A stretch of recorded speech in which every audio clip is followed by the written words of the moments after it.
Amigos y amigas, bienvenidos, bienvenidas a una emisión más de Cuestión de Enfoques. Estamos en ICN, Una Nueva Conciencia. Soy Miguel Calis Martínez, nuevamente con ustedes para conversar con nuestros invitados e invitadas sobre los temas que hacen portadas, los temas que hacen titulares, los temas que usted ve en medios de comunicación, en redes sociales y que comparte por WhatsApp, comparte con sus amistades cuando se reúne para conversar, para tomar café hondureño. El mejor café del planeta, no lo digo yo, lo dicen los expertos, para escuchar sus distintas perspectivas, puntos de vista, enfoques, opiniones de esos temas que, como le he dicho, hacen noticia a nivel nacional, regional, internacional y que usted puede seguir por las redes sociales de ICN, ICN.digital y nuestros noticiarios acá en ICN, su nueva conciencia. Bueno, vamos a conversar hoy sobre el tema que ha ocupado titulares, portadas, no desde ahora, desde hace un par de años. El 21 de abril del 2022, el expresidente Juan Orlando Hernández fue extraditado a los Estados Unidos. El 21 de febrero de 2024 inició su juicio ante esta corte en Nueva York. Y el 8 de marzo, este viernes, ha sido encontrado culpable por un jurado de 12 personas que valoraron las pruebas presentadas por la Fiscalía, las pruebas de descargo presentadas por su defensa y encontraron que era culpable de los cargos que se le estaban imputando. Durante toda esta largas jornadas, una voz fue omnipresente en redes sociales, en distintos medios de comunicación, acá mismo en ICN, y es la del abogado, periodista, cineasta y analista nacional Óscar Estrada, que nos acompaña ahora desde los Estados Unidos, ya soltando un poco el estrés de todos estos últimos días, después de largas jornadas, para conversar hoy lunes sobre lo que usted en este momento empieza a procesar mentalmente. Y es que el pasado viernes, el expresidente Hernández, figura política omnipresente en la política hondureña desde que se convirtió en diputado por la Empira, ascendió a la Secretaría del Congreso, jefe de bancada del Partido Nacional, presidente del Congreso Nacional, presidente de la República en 2 periodos, en el caso del segundo mandato, en un controvertido segundo mandato, ahora pronto, dentro de unos meses, a recibir sentencia. Bienvenido, Óscar, a Cuestión de Enfoques. Por cierto, estuviste con nosotros en noviembre, en nuestro segundo programa. Es la segunda vez que estás con nosotros. Diciembre, enero, febrero, marzo, 4 meses después. Bienvenido nuevamente a nuestro programa. Gracias, Miguel, y gracias por la invitación para estar también en ICN, hablando ya en otra condición, ¿no? Con las reflexiones que están ocurriendo alrededor, tratando de entender qué es lo que sigue, ¿no? Porque ya entender qué es lo que ocurrió no es, pues, y sigue siendo importante, pues, pero de eso habrá muchos espacios para poder hablar, ¿no? Pero qué es lo que sigue para nuestro país realmente es un tema importantísimo que requiere profundizar en un debate muy honesto, ¿no? Porque las dimensiones de lo que ha ocurrido el pasado viernes en la Corte del Distrito Sur de Nueva York son enormes, ¿no? Son enormes y realmente yo creo que sí se abre un nuevo capítulo en la historia de Honduras y de la región en su relación con Estados Unidos, que nos tiene a nosotros en el centro de todo esto. Óscar, ¿cuál fue el primer juicio que tú seguiste en los Estados Unidos? Porque nosotros sabemos de tu trayectoria como escritor, ¿verdad? Con tu libro, tu afamado libro Tierra de Narcos, que ya va por segunda o tercera edición, tú nos vas a aclarar, pero que cuando ocurren este tipo de situaciones, uno pensaría, viene una segunda parte, hay que actualizar datos, se van a presentar una serie de oportunidades. Es bueno poner en perspectiva a la gente de que este es un juicio más, es un proceso judicial más de los muchos que tú has cubierto, de los muchos que se están realizando en los Estados Unidos y que no será el último. Sí, yo el primer juicio que cubrí a esta magnitud realmente fue para mí toda una escuela, ¿no? Porque fue la primera vez que yo profundicé realmente a comprender las diferencias que hay entre el sistema de justicia norteamericano, que es el que es aplicado en este caso, y nuestra forma de entender el derecho. Yo vengo también de una escuela de derecho en Honduras, pero es una escuela de derecho muy distinta, ¿no? Que tiene otras garantías, que tiene otras condiciones para aplicar la justicia, ¿no? El juicio de Tony Hernández en octubre del 2019, y este es una consecuencia directa de ese juicio, casi fue una repetición de ese juicio, pero con las dimensiones enormes que trae también por la figura de un expresidente, y no solamente un expresidente, sino también un aliado muy importante de los Estados Unidos durante un buen tiempo, ¿no? He seguido los otros juicios, ¿no? Los otros juicios de los narcotraficantes que están siendo procesados actualmente, especialmente de los narcopolíticos, que son los que tienen mayor trascendencia a nivel nacional, porque es donde se mezcla la esfera criminal con el poder político, con el poder es el que permite que la institucionalidad del país se haya debilitado tanto en los últimos 20 años, y es hacia allí también donde Estados Unidos pretende enfocar esta nueva estrategia, y ya vamos a hablar dentro de un rato sobre ella también. Creo que ya Estados Unidos se cansó, ya dijo basta de Sisi, esto no va a funcionar, vamos a tener que meter la mano directamente nosotros, y esto es lo que estamos viendo ahora. Es interesante lo que menciona. 5 años después, la gente pierde la perspectiva que el hermano del expresidente fue sentenciado hace 5 años. Es decir, se trata de una justicia que avanza lenta, pero implacable. Es decir, sí, cuando uno conoce las circunstancias de la colaboración de Rivera Maradiaga, de Davis Rivera Maradiaga, que es uno de los informantes de la DEA, uno se retrotrae a 2011. Estamos hablando de prácticamente 3 lustros, casi 15 años, más de una década de darle seguimiento a una actividad que no es desde ahora que está sentando sus reales en el país. En tu libro Tierra de Narcos tú te retrotraes a la época de la pareja Ferrari, que fue un sonado caso en los años 70, pero que no fue el único. Luego, en el transcurso de los siguientes años, figuras emblemáticas como Ramón Mata Ballesteros, que también su extradición ilegal generó conflictos, generó protestas, generó mucho debate a nivel nacional. 1988, para poner a la gente en perspectiva, pero luego de eso también existieron señalamientos a ex jefes militares de Honduras, algún militar de apellido Regalado, luego otros militares que fueron mencionados y que nunca fueron llevados a juicio, exdiputados del Parlamento Centroamericano, a muertes que nunca fueron investigadas, y luego empieza esta década del año 2010. Sin embargo, antes de eso ya los Estados Unidos habían mostrado su preocupación por el grave aumento de la narcoactividad en el país. Recuerdo mapas, trazados de rutas, una serie de cuestionamientos a la actividad política en toda la región centroamericana, que es sin duda alguna una ruta de tránsito para los Estados Unidos de América. Y estamos viendo un hito que sin duda alguna es importante para nosotros, pero no solo para Honduras, también para la región. Se trata de un expresidente de una nación que ha sido geopolíticamente importante, estratégica para los Estados Unidos. Creo que todavía la nación hondureña está en shock, todavía no digiere lo que ha ocurrido, creo que todavía están inmiscuidos en sus menudencias locales, pero no se dan cuenta de que lo que ocurrió este viernes tiene el efecto de una bomba atómica.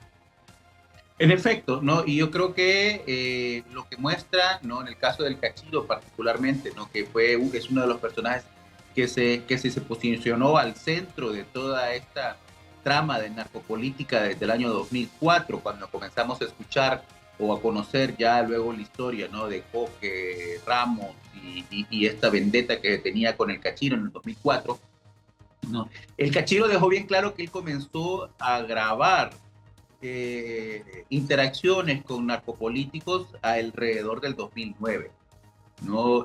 Antes del golpe de Estado. Y que todo eso hasta el 2013, que comenzó su colaboración con la DEA, y 2015, que fue cuando ya se entregó finalmente a la agencia norteamericana, todo eso está en poder de los Estados Unidos y Estados Unidos tiene la paciencia de ir elaborando esas investigaciones sin prisa, ¿no? Pero ir armando ese rompecabezas con la paciencia, una paciencia escalofriante realmente, si pensase en esas figuras que saben que en algún momento tuvieron la interacción y que posiblemente están siendo investigados también, debe ser escalofriante, ¿no?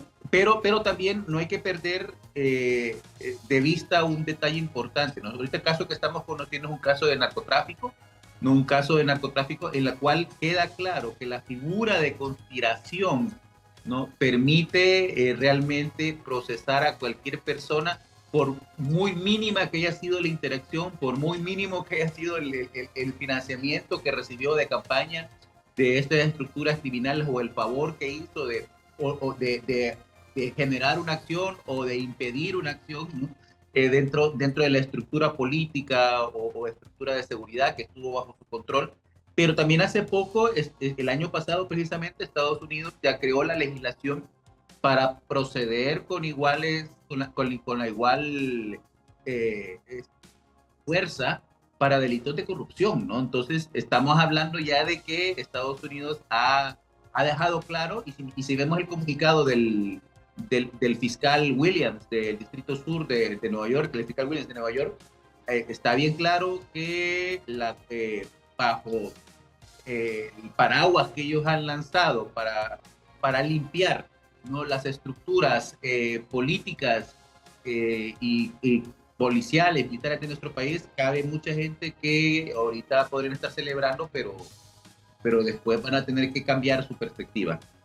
Bueno, antes de irnos a la pausa, solo quiero poner en perspectiva que organizaciones políticas como el Partido Nacional, el Gobierno de la República, la ex primera dama Ana García Hernández han salido a dar su punto de vista, sus comunicados.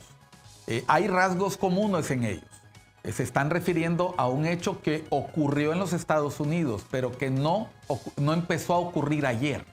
Y es aquí lo interesante que nosotros mencionamos del efecto shock. Todavía los actores no dimensionan lo que esto representa para la historia del país y para la región. Como lo ha dicho Oscar, corrupción, narcotráfico, lavado de activos. Los norteamericanos nos han ido preparando, Oscar, increchendo. Primero son extradiciones de narcotraficantes, luego colaboradores que lavan activos, luego diputados, alcaldes, ahora están en la figura de un presidente.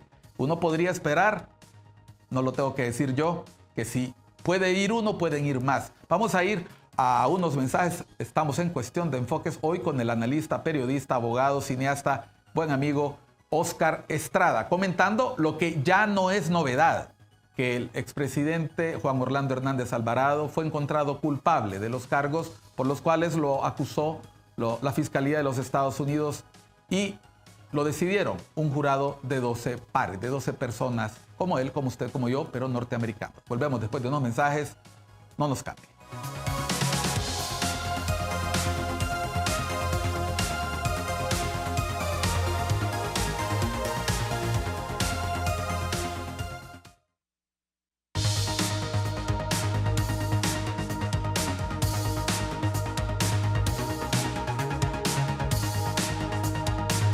Seguimos en Cuestión de Enfoques por ICN, una nueva conciencia. Soy Miguel Calis Martínez. Estamos conversando sobre el veredicto de culpabilidad del expresidente Juan Orlando Hernández Alvarado, JO, las siglas que lo hicieron reconocido y conocido para amigos y para enemigos. Nos acompaña desde los Estados Unidos el analista, periodista, abogado, cineasta Oscar Estrada, autor del libro Tierra de Narcos, que voy a aprovechar para decir, hay que comprarlo, hay que informarse, hay que entender un poquito de dónde viene esto. Tú pusiste perspectiva, desde el año 2004 empiezan esos pleitos, desde antes del golpe de Estado, ya el Cachiro había decidido grabar. Él empieza a darse cuenta que necesita tener con qué jugar un poco su extorsión, su tráfico de influencias. Él sabe, se da cuenta que la información que se está moviendo el día de mañana puede serle útil para salvar la vida, para salvar sus inversiones y para salvar su negocio. Llamó mucho la atención algo, y tú mencionabas, Oscar, las diferencias entre los sistemas judiciales. Básicamente, en el derecho nosotros tenemos toda una rama que analiza sistemas comparados. Y aquí el primer reto que hay que hacer es olvidarse de que están juzgando a una persona bajo las reglas que nosotros conocemos. La gente empezó a pedir fotos, empezó a pedir videos, empezó a pedir, y no nos damos cuenta que el testimonio de estos caballeros, que para la justicia norteamericana son testigos de cargo, que tienen un incentivo importante para dar su testimonio, que es rebaja de condenas, y que en caso de encontrarse perjuros pueden sufrir consecuencias graves en su estatus como miembros de la penitenciaría donde están o en sus propios procesos judiciales, fueron clave para la condena del expresidente Hernández. Los políticos de nuestro país se toman fotos con un montón de gente y participan en un montón de actividades. Sin embargo, por el nivel y responsabilidad que tienen, no se pueden andar tomando fotos con cualquiera, ni pueden participar en cualquier reunión. ¿Qué valoración haces después de escuchar los argumentos de la defensa y escuchar la fiscalía? ¿Por qué esa sensación aquí de algunos de que se quedaron esperando algo más? ¿Por qué la gente tiende a hacer esa valoración cuando para el sistema norteamericano los testimonios fueron claves, contundentes y reveladores? Primero hay que dejar claro que el sistema norteamericano juzga debajo de sus leyes para sus intereses ciudadanos, ¿no? Y políticos. Ellos no están pensando, nunca han pensado, y no tienen tampoco por qué pensarlo, en las consecuencias que este juicio trae para Honduras. Cuando yo hace poco incluso escribí un tweet donde decía que yo hubiera querido realmente ver otro tipo de pruebas, porque conozco primero la dimensión en la cual está siendo juzgado Juan Orlando Hernández, o fue juzgado Juan Orlando Hernández en Honduras, y luego el costo político que eso trae en el país, ¿no? O sea, los fiscales realmente hicieron gala de una gran ignorancia por Honduras, ¿no? Y eso lo interpreto también como producto de que realmente a ellos Honduras no les importa el hecho criminal que estaban investigando, que estaban procesando y que estaban buscando una condena. ¿Qué es lo que sucede? Que como este es un caso político hondureño también, ¿no? El hecho de que la ley norteamericana le permita conseguir un veredicto condenatorio, ¿no? Sin haber puesto en perspectiva el asunto político, sin haber creado nada que a nosotros en Honduras nos convenciera plenamente, ¿no? Más allá de cualquier duda, porque nosotros conocemos todos estos mafiosos también. Nosotros sabemos lo capaces que son de mentir, los capaces que son de inventar cosas, ¿no? Conocemos interioridades de las relaciones políticas, por ejemplo, ¿no?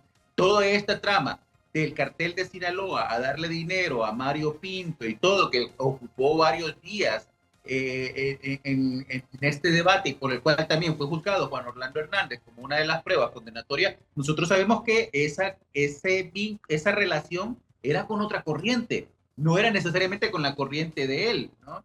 Entonces nos queda la duda, bueno, ¿ese dinero iba para aquella corriente que era contraria a él en el 2012 o iba para él? Y esa relación, los Estados Unidos no se preocupó por aclararla, y nuevamente ellos no tienen por qué aclararla porque ellos están cumpliendo su objetivo y tienen su camino directamente marcado, pero a nosotros nos genera un espacio suficiente que permite la construcción en un sector de la población la duda de si este proceso fue justo o fue político o hay más atrás de todo esto que no estamos viendo. Y eso, en un ambiente tan polarizado como el nuestro, lo que hace es echar combustible ¿no? A la retórica. ¿Dónde va a estar la diferencia? No, la diferencia está que estos mismos cargos que culparon, que condenaron a Juan Orlando Hernández por esta, aceptemos o no las pruebas, fue condenado, ¿no? Esas mismas pruebas van a ser utilizadas también para los otros políticos que han sido mencionados, ¿no? Algunos de ellos están ahora celebrando o sacando también comunicados condenatorios y tendremos que volver a evaluar en aquel momento la dimensión que esas pruebas pueden traer, ¿no? Entonces realmente eh, Estados Unidos ha actuado con toda la severidad en un caso para los intereses de Estados Unidos, no para los intereses de Honduras, pero el efecto de estas acciones va hacia Honduras más que hacia Estados Unidos.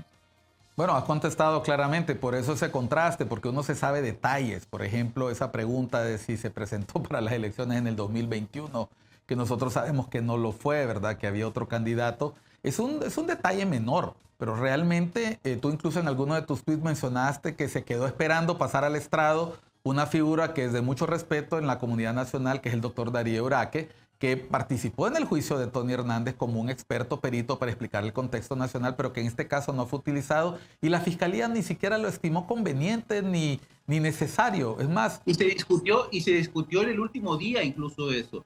No, antes del veredicto hubo un momento en el cual se discutió, el abogado defensor, Renato Estavid, preguntó, ¿no? Ante el juez por qué la fiscalía decidió no subir al estrado al señor Darío Uraque, ¿no? Y afirmando efectivamente que la razón por la cual no lo hicieron es porque no querían que esta discusión política que podía generarse con el testimonio de Darío Uraque, que es un conocedor, el único conocedor de la historia política del país de la estrategia de la defensa, no querían que esto generara una confusión, en las palabras del juez, o que construyera razones políticas para entender el entorno en el cual Juan Orlando Hernández existió políticamente a partir del 2004 al 2024, cuando está siendo juzgado. Entonces,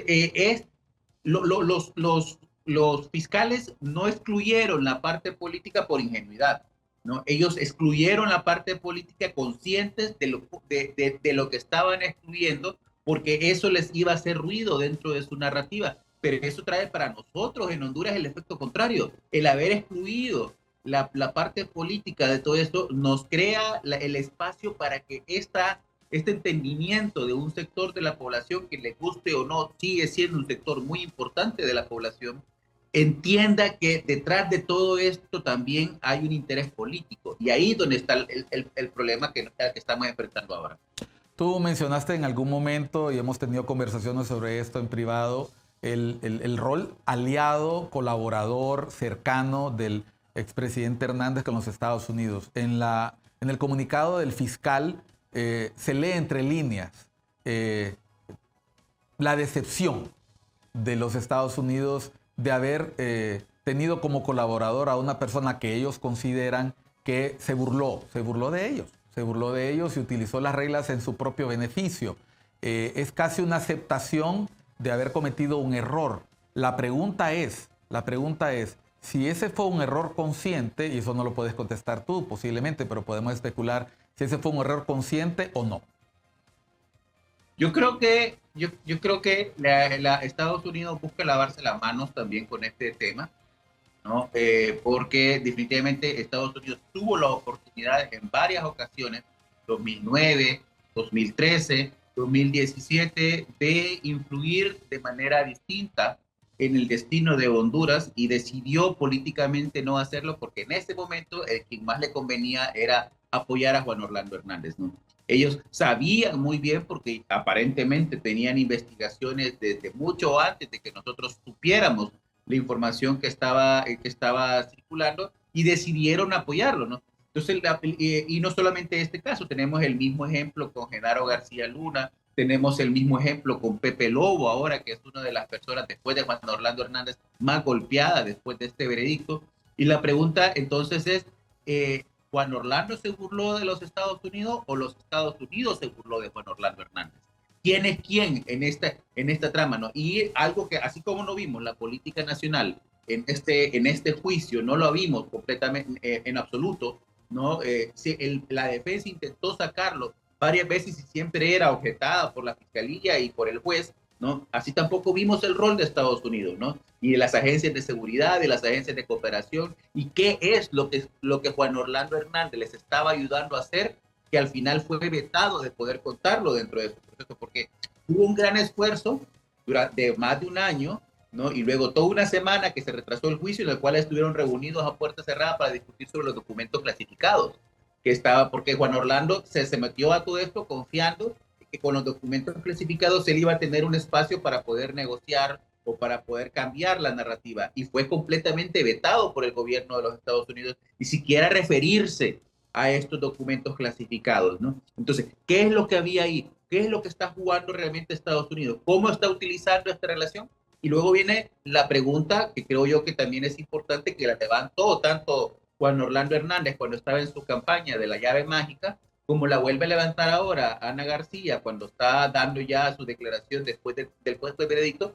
Y van a poder confiar los políticos de nuestro patio en la relación con Estados Unidos a partir de ahora. Si saben que no importa lo que hagan, ¿no? Les van a sacar los cadáveres que tienen guardados en el fondo cuando a ellos les convenga.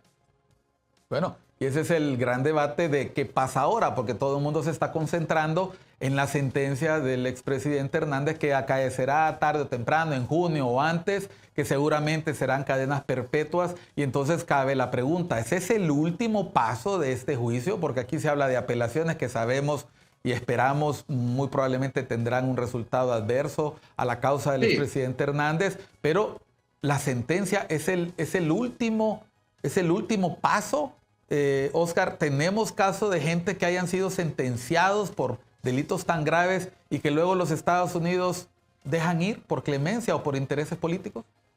Tenemos claramente, tenemos dos casos particularmente que fueron el año pasado, ¿no? Del venezolano Alex Saab, esta persona que estaba muy de cerca y que es un operativo de Cartel de los Soles de Nicolás Maduro. Y tenemos también el ejemplo de los narcosobrinos de Nicolás Maduro. Con ellos sí había videos de ellos probando la cocaína, sí había videos de ellos recibiendo el dinero, sí, y de ellos utilizando la estructura del poder del gobierno de Venezuela para traficar cocaína.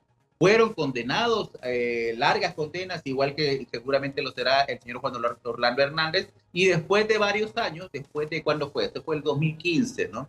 Cuando ellos fueron procesados, estamos hablando que después de 8 años de prisión, ellos fueron liberados por una negociación política que surge de la necesidad de Estados Unidos de conseguir un acuerdo para poder mantener el acceso al petróleo venezolano.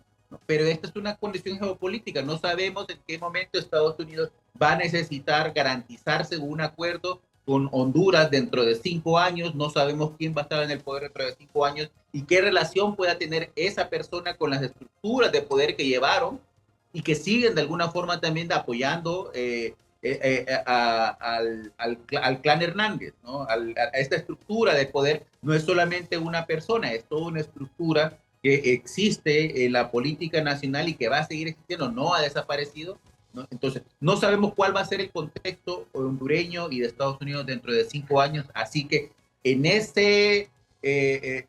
esa incertidumbre que representa el futuro, pues Juan Orlando Hernández sigue teniendo todavía un espacio de maniobra, ¿no? Aquí estamos especulando, puede ser que esto nunca llegue, pero puede ser que llegue dentro de 2 años.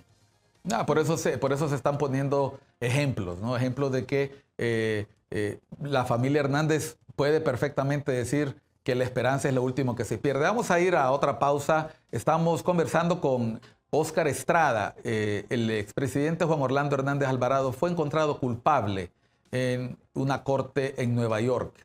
¿Qué sigue después de esto? El debate recién empieza, pero aquí estamos empezando a lanzar algunas líneas porque después del shock, después de toda esta impresión que le produce al escenario nacional, ¿vendrá la calma o seguiremos con altos y bajos en esta complicada relación con los Estados Unidos, que no es nueva, pero que se ha complejizado mucho a partir de el rol que juega Estados Unidos en la lucha contra la narcoactividad que les afecta a ellos y que en el caso nuestro nos tiene invadidas por todos los costados. Ya volvemos después de unos mensajes acá por ICN, una nueva conciencia.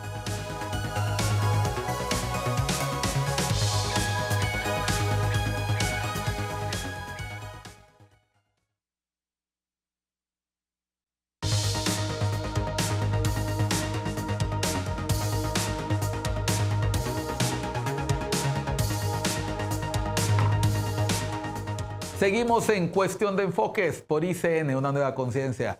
Soy Miguel Calis Martínez. Estamos conversando con Óscar Estrada, analista, periodista, abogado, cineasta, autor.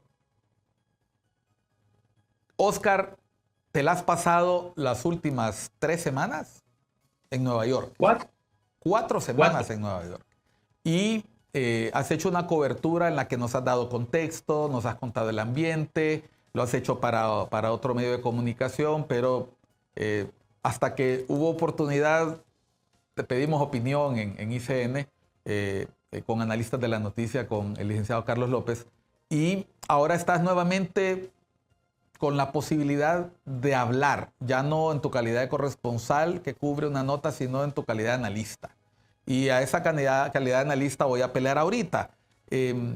La cobertura del juicio, ¿qué retos le presentó a los colegas? Porque aquí tuvimos al licenciado Miguel Martínez, exdirector de la Escuela de Periodismo, mencionando que muchos de los colegas se fueron con poca preparación, no están acostumbrados a cubrir un evento de esto en el frío, en circunstancias complicadas, hubo personas que se fracturaron, personas que no esperaban que iba a tardar tanto esto, los costos se fueron arriba, luego empezamos a ver que empezaron a surgir colegas que vivían en la zona, que sabían, y también situaciones muy peculiares a la hora de cubrir el juicio dentro de la sala donde se estaba llevando el juicio.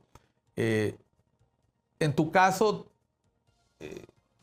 ¿nos podrías contar algo que te deja esta experiencia? Porque no vamos a hablar de los otros colegas, hablemos de la experiencia de Óscar cubriendo este juicio.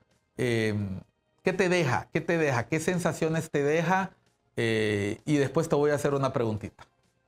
Mira, yo creo que el primer reto que tuve fue el de convencer a Televicentro de que contratarme era una buena idea, ¿no? Porque ellos pues habían reservas, nunca habíamos tenido una relación antes, no tenían forma de saber y además me conocen por mis opiniones que siempre han sido bastante conflictivas, ¿no? Incluso a veces críticos a ellos mismos también, ¿no?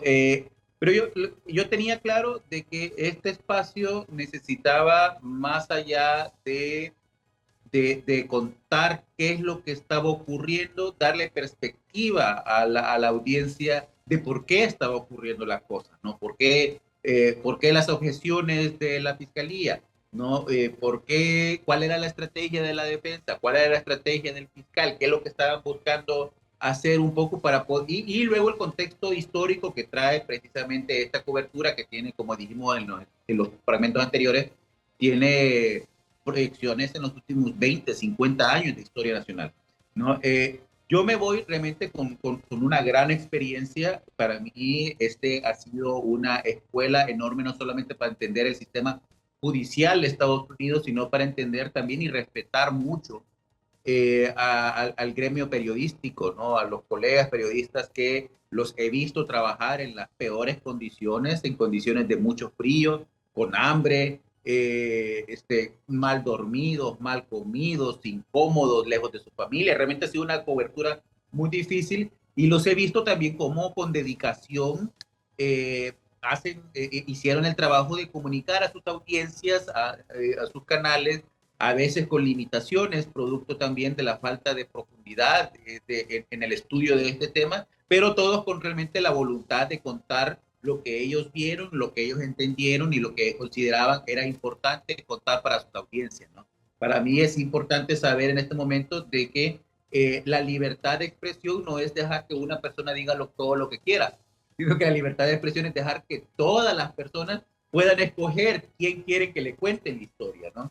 Y ahí poder hacer sus propios su propio balance, ¿no? Para mí es realmente un momento de mucho aprecio al periodismo hondureño. Sé que es una escuela importantísima que hemos tenido en esta cobertura, de entender que quizá las cosas pueden hacerse distintas, que quizá vale la pena un poco salirse de la zona de confort, tanto para los medios como para los periodistas, y profundizar un poco más, ¿no? En esto yo creo que ha valido la pena, creo que ha valido la pena.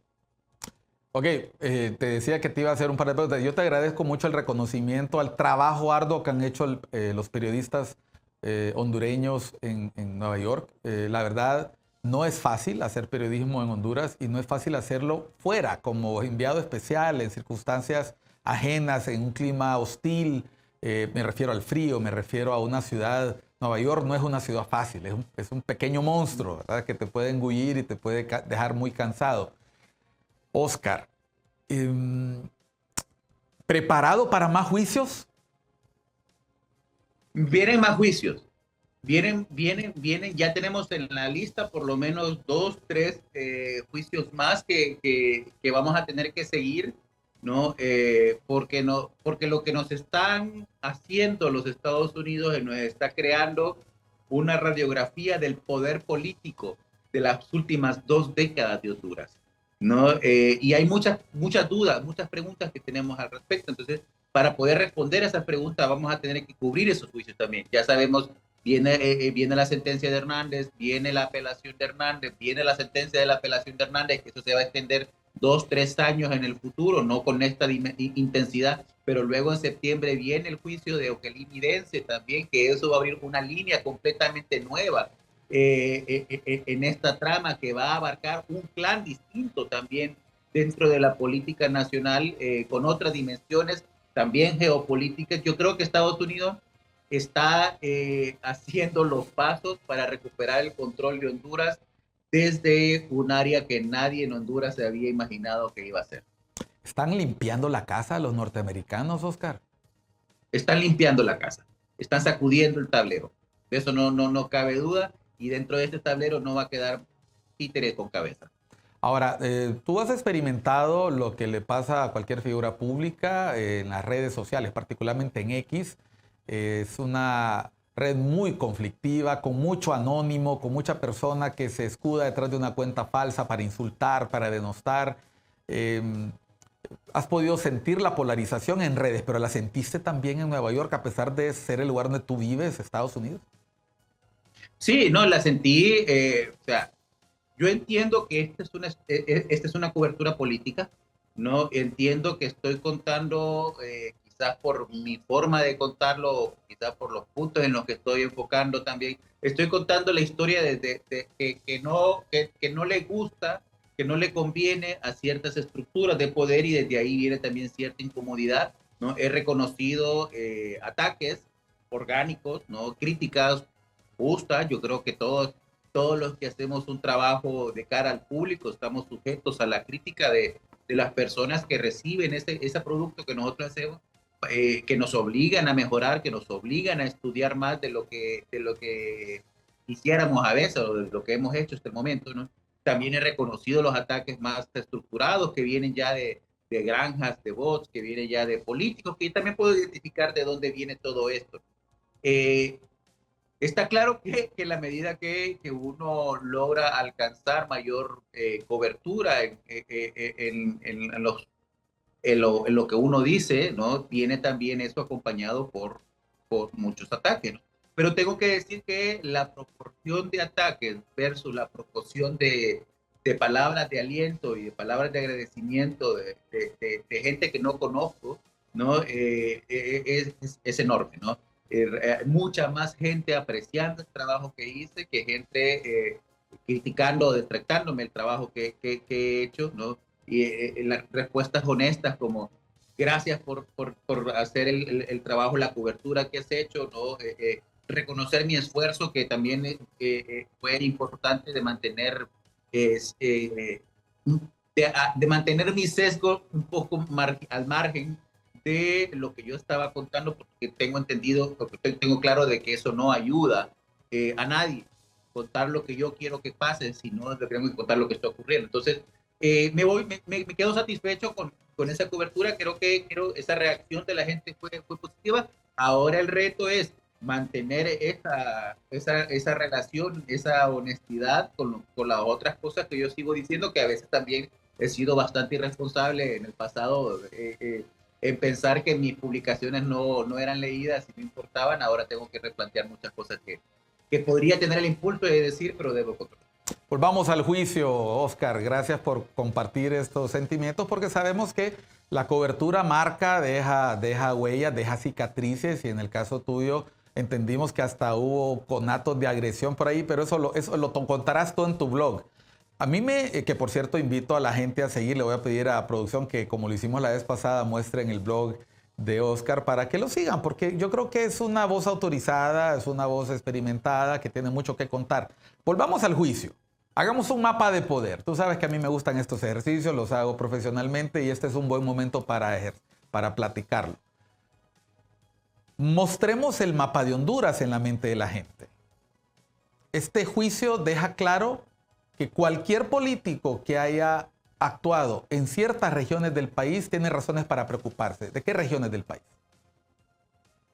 Está claro que la región de Occidente es la que ha estado en juicio ahorita, ¿no?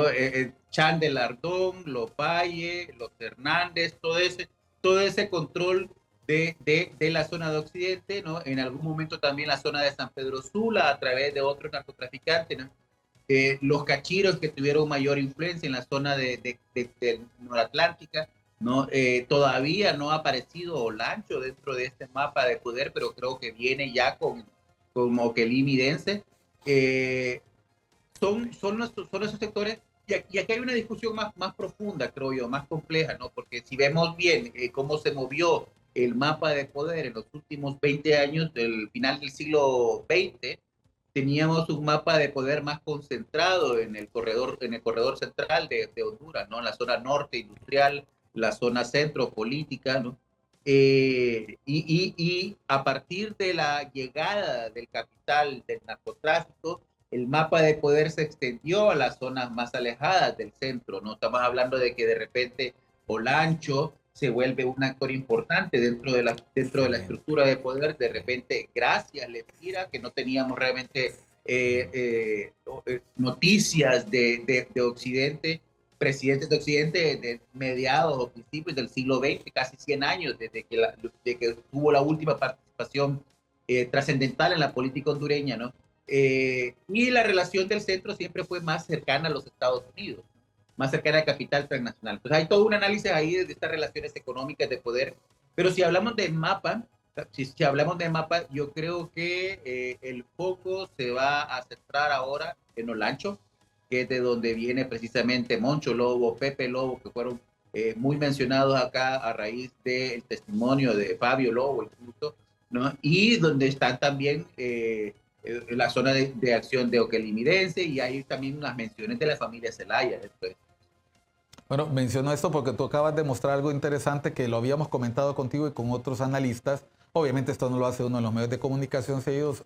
Los ejercicios más interesantes duran 3-4 horas alrededor de una taza de café. Yo sigo diciendo café hondureño, el mejor café del planeta.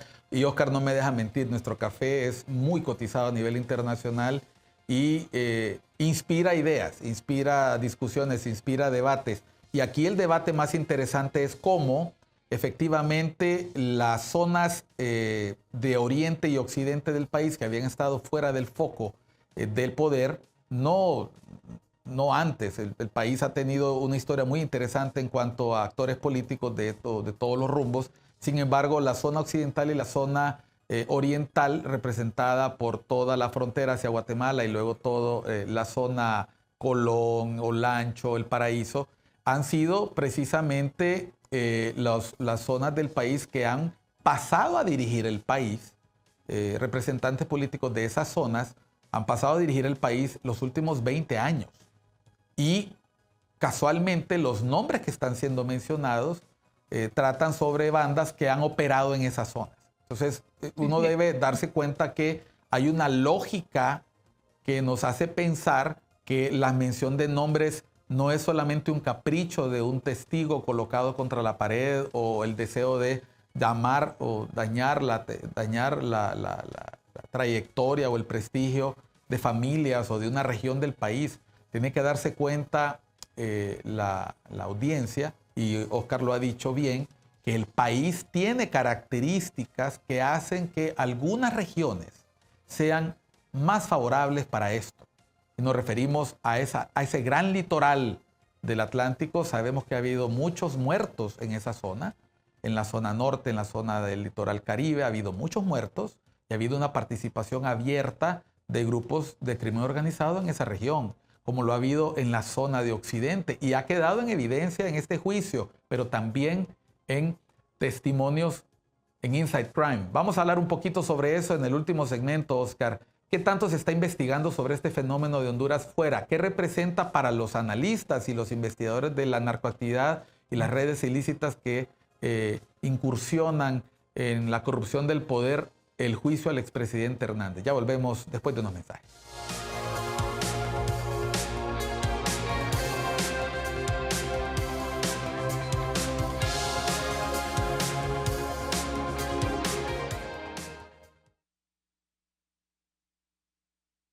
Oscar.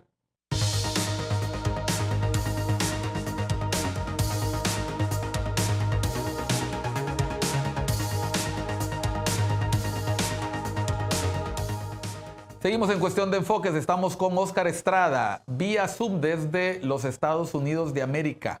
Juan Orlando Hernández Alvarado, expresidente de Honduras, 2 periodos, expresidente del Congreso Nacional, exdiputado por Lempira, exitoso político hondureño de los últimos 20 años.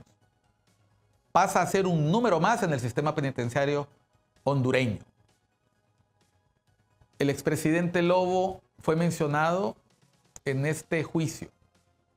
Miembros de la familia Zelaya, que está actualmente en el poder, fueron mencionados en este juicio.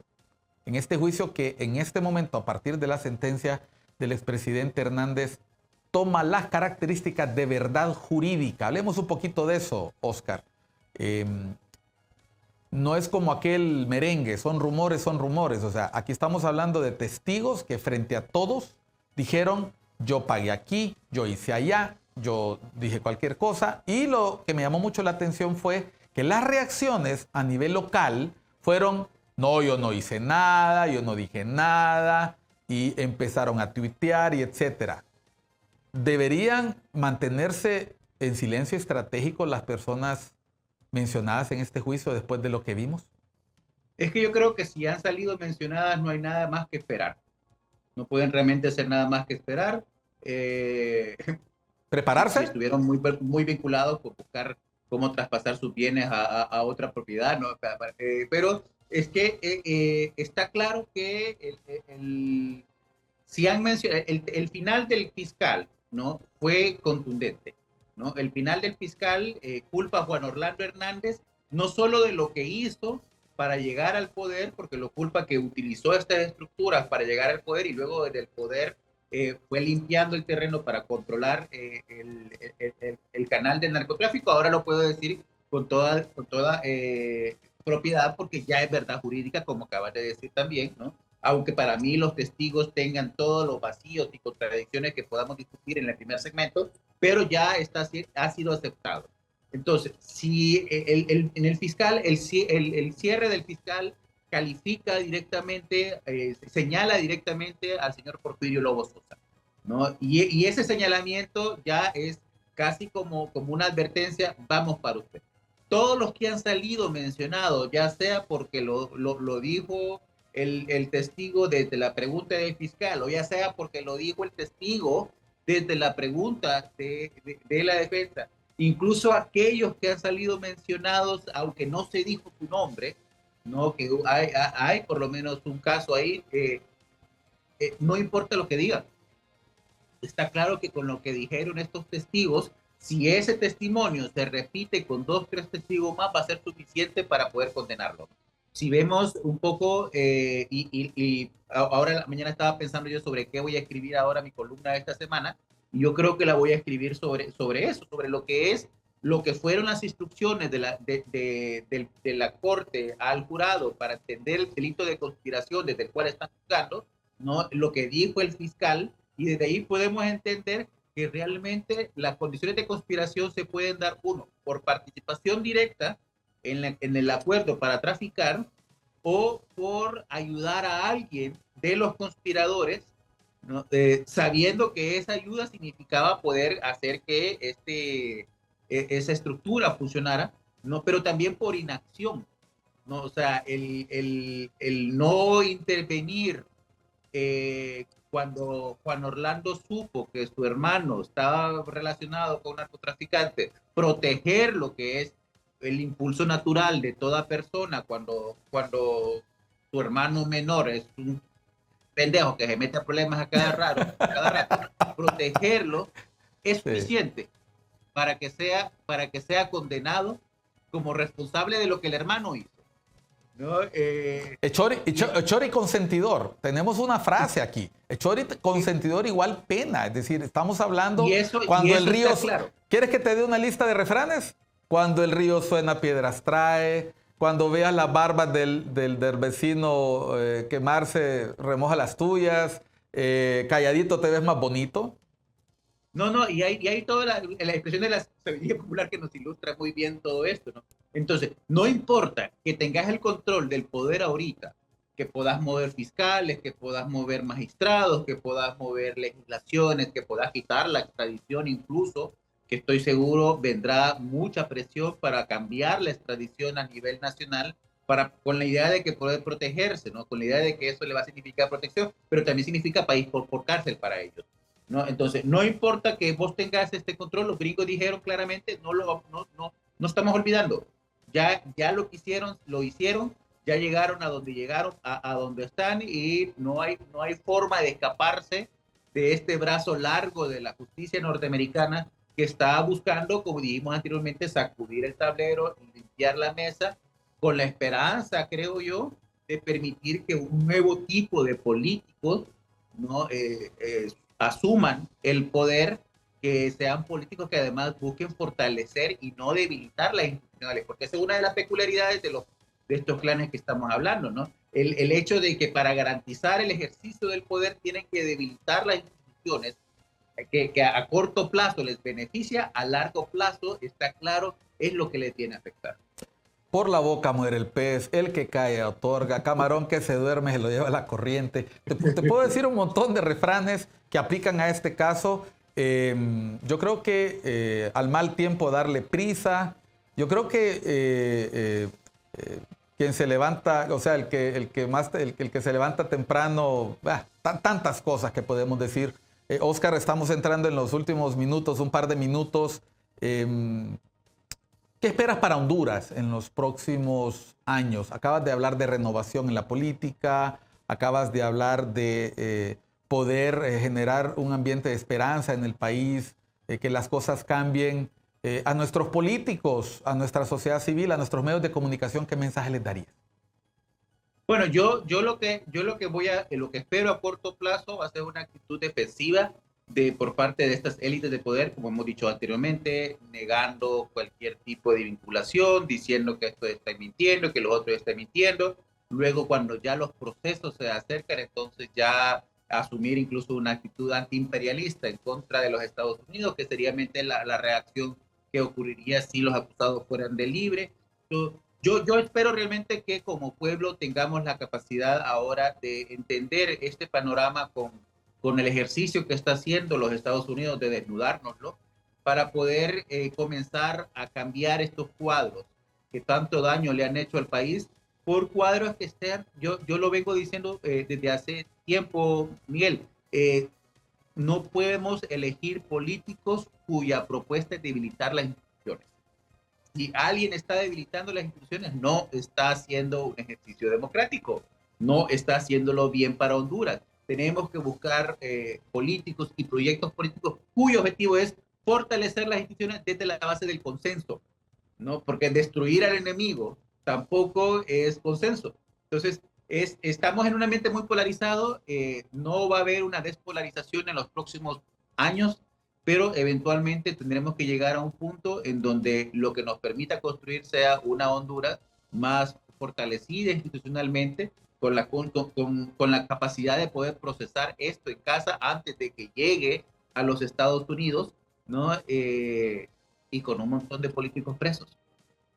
Bueno, esperemos que las próximas planillas de Honduras no tengan rejas en sus fotos, porque así como vamos, podríamos sacar planillas de años pasados y solo pintarles las rayitas encima, y eso es a lo que tienen que aspirar los políticos, a limpiar sus filas. Lo ha dicho Hilda Caldera aquí. Es el momento de hacer que la palabra depuración no sea un discurso vacío, no sea retórica, sino que sea una realidad para brindarle un ambiente de paz y de verdadera prosperidad a nuestro país. Gracias, Oscar.